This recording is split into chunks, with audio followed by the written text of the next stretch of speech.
श्री गणेशाय नमः। एक समय महर्षि श्री वेद व्यास जी हस्तिनापुर पधारे। उनका आगमन सुन महाराज धृतराष्ट्र उनको आदर सहित राजमहल में ले गए। स्वर्ण सिंहासन पर विराजमान कर चरणोदक ले उनका पूजन किया। श्री व्यास जी से माता कुंती तथा गांधारी ने हाथ जोड़कर प्रश्न किया, हे महामुने, आप त्रिकालदर्शी हैं, अतः आपसे हमारी प्रार्थना है कि आप हमको कोई ऐसा सरल व्रत तथा पूजन बताए जिससे हमारा राज्य, लक्ष्मी, सुख संपत्ति, पुत्र पौत्र आदि व परिवार सुखी रहे। इतना सुन श्री वेद व्यास जी ने कहने लगे, हम एक ऐसे व्रत का पूजन व वर्णन करते हैं जिससे सदा लक्ष्मी जी का निवास होकर सुख समृद्धि की वृद्धि होती है। यह श्री महालक्ष्मी जी का व्रत है जिसे प्रतिवर्ष अश्विन कृष्ण अष्टमी को विधिवत किया जाता है। हे महामुने, इस व्रत की विधि हमें विस्तार पूर्वक बताने की कृपा करें। तब व्यास जी बोले, हे देवी, यह व्रत भाद्रपद शुक्ल अष्टमी से प्रारंभ किया जाता है। इस दिन स्नान करके 16 सूत के धागों का डोरा बनाए, उसमें 16 गांठ लगाए, हल्दी से पीला करें। प्रतिदिन 16 दूब व 16 गेहूं डोरे को चढ़ाएं। अश्विन कृष्ण अष्टमी के दिन उपवास रखकर मिट्टी के हाथी पर श्री महालक्ष्मी जी की प्रतिमा स्थापित कर विधि पूर्वक पूजन करें। इस प्रकार श्रद्धा भक्ति सहित महालक्ष्मी जी का व्रत पूजन करने से आप लोगों की राज्य लक्ष्मी में सदा अभिवृद्धि होती रहेगी। इस प्रकार व्रत का विधान बताकर श्री वेद व्यास जी अपने आश्रम को प्रस्थान कर गए।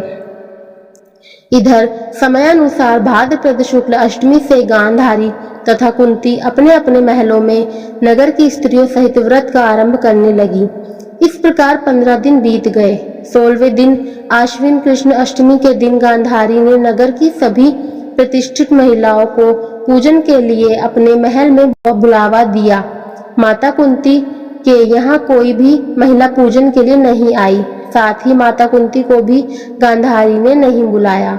ऐसा करने से माता कुंती ने अपना बड़ा अपमान समझा। उन्होंने पूजन की कोई तैयारी नहीं की एवं उदास होकर बैठ गई। जब पांचों पांडव युधिष्ठिर, अर्जुन, भीम, नकुल और सहदेव महल में आए तो कुंती को उदास देखकर पूछा, हे माता, आप इस प्रकार उदास क्यों हैं?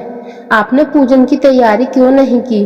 तब माता कुंती ने कहा, हे पुत्र, आज महालक्ष्मी जी के व्रत का उत्सव गांधारी के महल में मनाया जा रहा है। उन्होंने नगर की समस्त महिलाओं को बुला लिया और उसके 100 पुत्रों ने मिट्टी का एक विशाल हाथी बनाया, जिस कारण सभी महिलाएं उस बड़े हाथी का पूजन करने के लिए गांधारी के यहाँ चली गई, लेकिन मेरे यहाँ नहीं आई। यह सुनकर अर्जुन ने कहा, हे माता, आप पूजन की तैयारी करें और नगर में बुलावा लगवा दे। हमारे यहाँ स्वर्ग के ऐरावत हाथी की पूजा होगी। इधर माता कुंती ने नगर में ढिंढोरा पिटवा दिया और पूजा की विशाल तैयारी होने लगी। उधर अर्जुन ने बाण के द्वारा स्वर्ण से ऐरावत हाथी को बुला लिया। इधर सारे नगर में शोर मच गया कि कुंती के महल में स्वर्ग से इंद्र का ऐरावत हाथी पृथ्वी पर उतारकर पूजा जाएगा। समाचार को सुनकर नगर के सभी नर नारी, बालक और वृद्धों की भीड़ एकत्र होने लगी। उधर गांधारी के महल में हलचल मच गई। वहां एकत्र हुई सभी महिलाएं अपनी अपनी थालियां लेकर कुंती के महल की ओर जाने लगी। देखते ही देखते कुंती का सारा महल ठसाठस भर गया। माता कुंती ने ऐरावत को खड़ा करने हेतु अनेक रंगों के चौक पुरवाकर नवीन रेशमी वस्त्र बिछवा दिए। नगरवासी स्वागत की तैयारी में फूल माला, अबीर, गुलाल, केसर हाथों में लिए पंक्तिबद्ध खड़े थे। जब स्वर्ग से ऐरावत हाथी पृथ्वी पर उतरने लगा तो उसके आभूषणों की ध्वनि गूंजने लगी। ऐरावत के दर्शन होते ही जय जयकार के नारे लगने लगे। सायंकाल के समय इंद्र का भेजा हुआ हाथी ऐरावत माता कुंती के भवन के चौक में उतर आया। तब सब नार नारियों ने पुष्पमाला, अबीर, गुलाल, केसर आदि सुगंधित पदार्थ चढ़ाकर उसका स्वागत किया। राजा पुरोहित द्वारा ऐरावत पर महालक्ष्मी जी की मूर्ति स्थापित करके वेद मंत्रोच्चारण द्वारा पूजन किया गया। नगरवासियों ने भी महालक्ष्मी पूजन किया। फिर अनेक प्रकार के पकवान लेकर ऐरावत को खिलाए और यमुना का जल उसे पिलाया गया। राज्य पुरोहित द्वारा स्वस्ति वाचन करके महिलाओं द्वारा महालक्ष्मी का पूजन कराया गया। 16 गांठों वाला डोरा लक्ष्मी जी को चढ़ाकर अपने अपने हाथों में बांध लिया। ब्राह्मणों को भोजन कराया गया। दक्षिणा के रूप में स्वर्ण आभूषण वस्त्र आदि दिया गया।